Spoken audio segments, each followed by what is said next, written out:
Sluh je izredno pomemben v življenju človeka, ker nas varuje pred nevarnostmi, ki nam pretijo.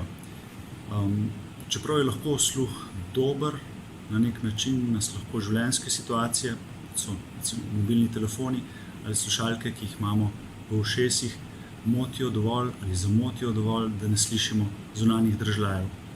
Zaradi tega se lahko zgodijo tudi hude nesreče. Človek je osredotočen na tiste držljaje, ki ga v tem trenutku zanimajo, kar pomeni, da čeprav slišimo prihajajočo nevarnost, morda zaradi tega, ker smo osredotočeni na nekaj drugega, nanjo ne moremo smiselno odreagirati. Se pravi, da nekako slišimo držljaj, vendar ga naši možgani ne procesirajo na takšen način, da lahko nanj smiselno odreagiramo.